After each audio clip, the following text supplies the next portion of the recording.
রাজ্য সরকার প্রতিনিধি, কেন যখন শুকা মরশুমে কৃষকদের ফসল নষ্ট হচ্ছে তখন জল চাইছে, তখন জল নেই, আর কেন যখন বৃষ্টি হচ্ছে অনেক বেশি আর যখন বন্যার উপক্রম হয়েছে তখন জল ছাড়া হবে? তাহলে এরা কেন কেন্দ্র এবং রাজ্য সরকার মিলে একটা বাঁধের ব্যারেজের ম্যানেজমেন্ট করতে পারে না? কেন বাঁধ নির্মাণ ঠিকমতো হয় না? কেন বাঁধগুলো ভেঙে যাচ্ছে? এবং মমতা ব্যানার্জি কী বলবেন, বাঁধের পরে যেখানে জল ছাড়লো তারপরে নদীর জল ধারণের ক্ষমতা নেই কেন? নদীগুলো কেন সব বালি তুলে তুলে ঘাই তুলে দেওয়া হচ্ছে? কেন ঠিকমতো প্রপারলি ড্রেজিং হচ্ছে না? জল নিকাশির মতো করে কেন এই ড্রেনেজ সিস্টেমটা নেই বেসিনগুলোতে, সেটা তো একটা বড় প্রশ্ন। দাদা, বাংলার সঙ্গে ঝাড়খণ্ডের মধ্যে 3 দিন যোগাযোগ বন্ধ করে দেওয়া হচ্ছে, জল ছাড়ায় ডুবেছে বাংলা, 3 দিন গাড়ি ঢুকতে দেওয়া হবে, তাই সিদ্ধান্ত। ঝাড়খণ্ডের মুখ্যমন্ত্রী তো মমতা ঘনিষ্ঠ এবং ইন্ডিয়া জোটেরও শরীর, টলমল করছে।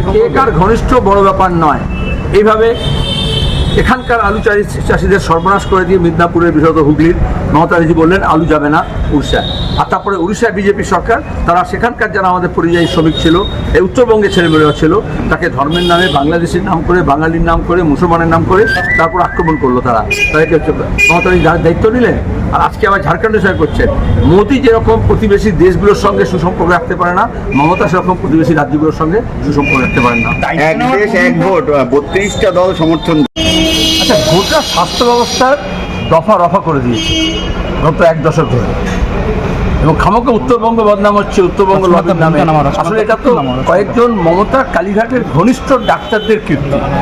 ঘটনাচক্রে যে উত্তরবঙ্গ মেডিকেল কলেজ থেকে পাশ করেছিল, কিন্তু উত্তর দক্ষিণ কোনো ভেদাভেদ নেই, মেডিকেল কলেজগুলোকে দুর্নীতি দুষ্কৃতির ঘাঁটি করে দিয়েছিল। এখন এতদিনে মুখ্য সচিব জানলেন জুনিয়র ডাক্তারের মুখ থেকে কীরকম অপদার্থ সব অফিসাররা, আইএস অফিসাররা, health secretary, health director, DME, তারা জানতো না যে কীভাবে এক্সট্রা কনস্টিটিউশনাল অথরিটি হাসপাতাল চালানো হচ্ছে থ্রেড সিন্ডিকেট করে।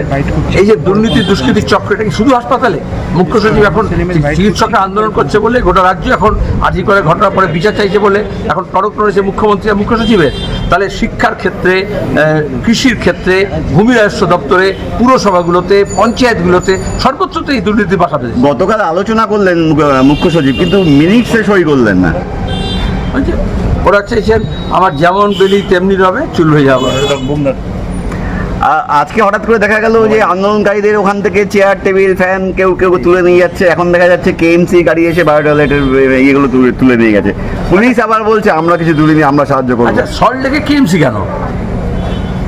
এই যে কলতানকে কেস দিল বিধাননগর পুলিশ স্টেশন থেকে, কেন? কে সরকারের কোনো মা বাপ নেই? কার নির্দেশে কে কাজ করছে? কোন বিভাগ কার? তো সল্টলেকে তো একটা মিউনিসিপ্যাল কর্পোরেশন আছে। এই সল্টলেক মিউনিসিপ্যালিটির চেয়ারম্যান তৎকালীন, পরে বিজেপি দেখেছিলেন, আবার তৃণমূলে ফিরে এসেছেন সব্যসাচী সেনগুপ্ত। সে তো কামদুনির সময় ওখানে গিয়ে ফুটবল ম্যাচ করাচ্ছিল আর পিকনিক করছিল, আর এখন জুনিয়র ডাক্তারকে অভিযোগ করা হচ্ছে কেন তারা খাচ্ছে। আর কামদুনির সময় আমরা দেখিনি তক্তপোস্ট লাগিয়ে, মঞ্চ লাগিয়ে মমতা ব্যানার্জি গ্রামের লোকজনকে ভয় দেখানোর জন্য, আর এই বিনীত গোয়েলকে দিয়ে সব সাক্ষী সাবুত সাবার করার জন্য ওখানে পিকনিক করছিল না? তোমাদের মিডিয়া সেগুলো আছে, ছবি বার করে দেখো। এই ফ্যান তুলে নিয়ে যাওয়া, বায়োটয়লেট নিয়ে যায়, এগুলোই কি থ্রেড কালচার? থ্রেড কালচার বটে, লুটের কালচারও। যে কোনো জায়গায় দাঁড়িয়ে মমতা ব্যানার্জি বলেছিলেন কোনো প্রতিবাদ হবে না, কোনো স্লোগান হবে না। কেন স্লোগান হচ্ছে, কেন প্রতিবাদ হচ্ছে, এটা তাদের আপত্তি। আর যারা ত্রিপল চুরি করে, চাল চুরি করে, তারা তো ফ্যান চুরি করতেই পারে। তদন্তে সহযোগিতার জন্য মীনাক্ষীকে ডাকা হলো, আর তৃণমূল নেতারা ফেসবুকে পোস্ট করলেন মীনাক্ষীকে সিবিআই ডাউনলোড করছে। সিবিআই বা ইডি বা এদেরকে তৃণমূলকে ডাকে কখনো? চুরি ধরা পড়ে, যখন খুন ধরা পড়ে, যখন ধর্ষণ ধরা পড়ে। আর মীনাক্ষী তো প্রথম দিন থেকে ওখানে গিয়ে এই যে অপারেশন কভার আপ ছিল কলকাতা পুলিশ এবং হেলথ ডিপার্টমেন্টের দ্বারা, সেটাকে তো উপরে ধামাচাপা দেওয়ার বিরুদ্ধে লড়াই করছিল। এই জন্য গত 14 তারিখ থেকে অ্যাডিশনাল এসপি, আইও, সিবিআই এর তারা মীনাক্ষীর সঙ্গে কথা বলতে চেয়েছিলেন। মীনাক্ষী তো এই আন্দোলনে একজন অংশীদার, গোটা রাজ্য ঘুরে বেড়াচ্ছে।